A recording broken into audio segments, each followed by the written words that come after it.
My name is Elena Hartley. I'm 37 years old, and the night I walked through the front door carrying a termination letter folded neatly inside my bag, I realized something I should have understood years earlier. Being dependable doesn't make you valued. Sometimes it just makes you convenient. I lived just outside Lexington, Kentucky, in the same house I'd been financially holding together for over a decade. That night, the living room was full. My mother, my younger sister Claire, my aunt, and even our neighbor sipping tea like it was any ordinary evening. But there was something off in the air. Not tension, worse. Routine. Before I could even explain what had happened, Claire looked up from her phone, barely registering my presence, and said, "So, who's paying my car loan now?" Her tone wasn't cruel. It was casual, practiced. Not, "Are you okay?" Not, "What happened?" Just numbers. Just need. My aunt stirred her tea slowly, eyes lowered.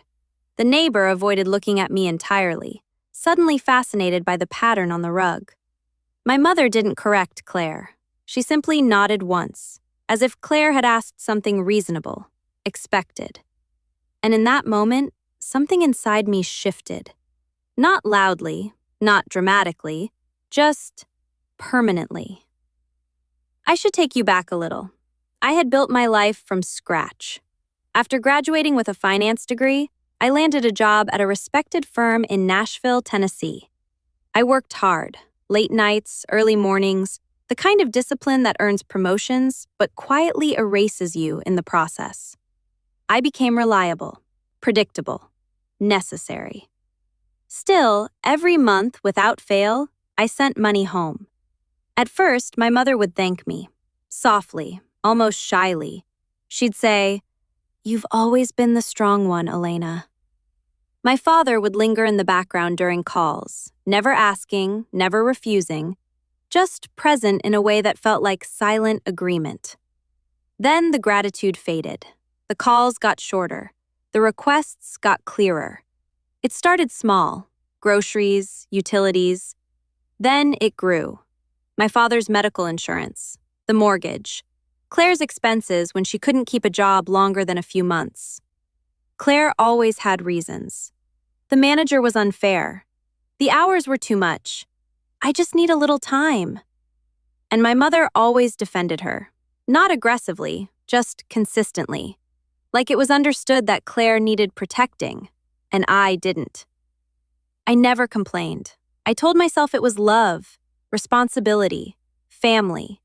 Over 15 years, I sent home hundreds of thousands of dollars. I never kept track precisely, but someone else did. I just didn't know it yet. 2 years before everything unraveled, Claire wanted a new car. She had no savings, unstable income, and terrible credit. I refused to co-sign at first. I remember the silence that followed. Not explosive, not emotional, just absence. My mother stopped calling. My father stopped answering. Claire blocked my number. Even my aunt, who used to check in on me, suddenly had nothing to say. It wasn't anger. It was withdrawal. Like I had failed a role I didn't realize I was playing. Eventually, I gave in. I signed the papers. But that same day, sitting in my car outside the dealership while Claire laughed inside with the sales agent, I made a quiet decision of my own. Not emotional, not reactive, precise. I called a colleague I trusted, Daniel Reeves, and said, "Let's start something." He didn't ask questions, just said, "About time." We began building a small financial consulting firm together, slowly, quietly. Late nights after my corporate job, weekends filled with planning, calls, strategy sessions that stretched past midnight. No one at home noticed. No one asked why I sounded tired. No one asked what I was building. And that was the point. Because for the first time, I wasn't building something for them. By the time I lost my job, the business was already standing. Not massive, but stable, growing, real. Still, when Daniel asked if I was ready to move and commit fully, I hesitated. I need to go home first, I told him. I need to tell them. He was quiet for a moment. Then he said something I didn't understand at the time. Just make sure you're telling them for the right reason. That hesitation cost me nothing financially, but it revealed everything emotionally. Back to that night. After Claire's question, my mother calmly asked me to sit down. Her tone wasn't concerned, it was logistical, like we were adjusting a spreadsheet. Then she said it. You should think about moving out. Claire needs your room. I stared at her, waiting, for hesitation, for discomfort, for anything human. There was none. You're not home much, she continued. And now, things have changed. My aunt finally looked up then, just briefly. There was something in her eyes, unease, maybe even guilt. But she said nothing. She just took another sip of tea. The neighbor quietly gathered her purse. She had stayed long enough to witness it, not long enough to be part of it. Things have changed. Yes, they had, but not in the way she meant. I walked down the hallway and opened my bedroom door. Half my belongings were already gone. Not messy, not rushed. Sorted, organized. My bookshelf had been emptied with care. My clothes were folded into boxes that weren't mine. Even the framed photo from my college graduation had been taken down. The nail still stuck out of the wall, but the picture was gone. And in its place, on the dresser, was something I had never seen before. A thin folder, closed, labeled. My name written in my mother's handwriting.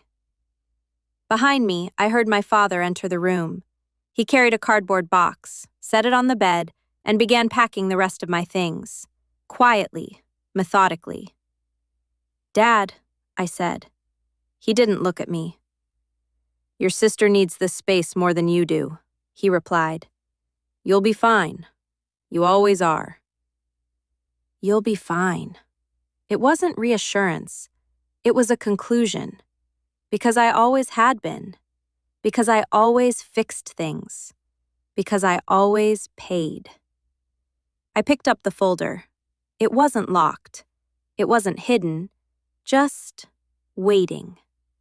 Inside were documents, printouts, years of them, bank transfers, statements, notes in the margins in my mother's handwriting. Dates circled, amounts highlighted, total figures calculated, adjusted, projected. At the very back, a single page, a breakdown. My contributions categorized. Mortgage, insurance, utilities, Claire. And beneath it, in neat, deliberate writing, sustainable as long as Elena remains employed. Not grateful, not temporary. Sustainable. Planned. Behind me, my father kept packing as if none of it mattered, as if I hadn't just found proof that my life, my effort, my loyalty had been reduced to a system. I didn't say anything, because suddenly everything made sense. The silence, the pressure, the expectation. This wasn't chaos. It was structure.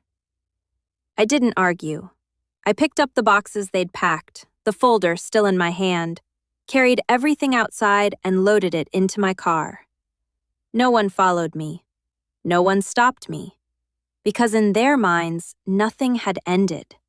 A system was just adjusting. The gravel crunched under my tires as I drove away from the house I had paid for, but was never meant to keep. I pulled into a gas station miles down the road and sat there, engine running, hands gripping the steering wheel. I didn't cry because I lost my job. I cried because I finally understood my place in their lives. Not daughter, not sister, infrastructure. That night, I called Daniel. I'm ready, I told him. I'm coming. Within days, I relocated to Denver, Colorado, where we had already secured a small office space. It wasn't glamorous, exposed brick, second-hand desks, but it was ours. For the first time in years, I looked at my bank account and didn't immediately calculate what portion belonged to someone else. Still, the payments continued. Not out of obligation anymore, out of habit. And something else. Closure doesn't happen all at once. For 2 weeks, no one called to ask where I was. Not once. Then, on day 16, my phone rang. It was Claire. "Hey," she said casually. "My insurance is due next week. Can you handle it?" Same tone, same expectation, unchanged. That was the moment everything became clear. Not the eviction, not the job loss, not even the folder. That call. Because nothing in her voice suggested anything had changed, which meant none of it had ever been accidental. I hung up without answering. That night, I opened my laptop and wrote an email. Professional, direct, emotionless. 30 days notice. Every payment listed. Every amount specified. A clear end date. No anger, no explanation. Just facts. The way they had always preferred it. When I hit send, something inside me finally settled. Not relief, precision. The response came the next morning. Missed calls, angry messages, accusations. Words like selfish, ungrateful, betrayal. My aunt sent one message. Just one. I didn't know how to stop it. That was the only honest thing anyone said. Not one message asked if I was okay. That told me everything I needed to know. The weeks that followed were both the hardest and the clearest of my life. The business grew. Clients came in. Slowly, steadily, we built something real. And for the first time, my time and my money belonged to me. Months later, we hosted a formal opening for our firm. The office was full. Clients, partners, people who respected the work I had built. Not what I provided, but what I created. My grandmother sat in the front row. She held my hand longer than usual when she arrived. She didn't ask questions. She didn't need to. Midway through the event, the doors opened. My family walked in. Not hesitant, not ashamed, just present.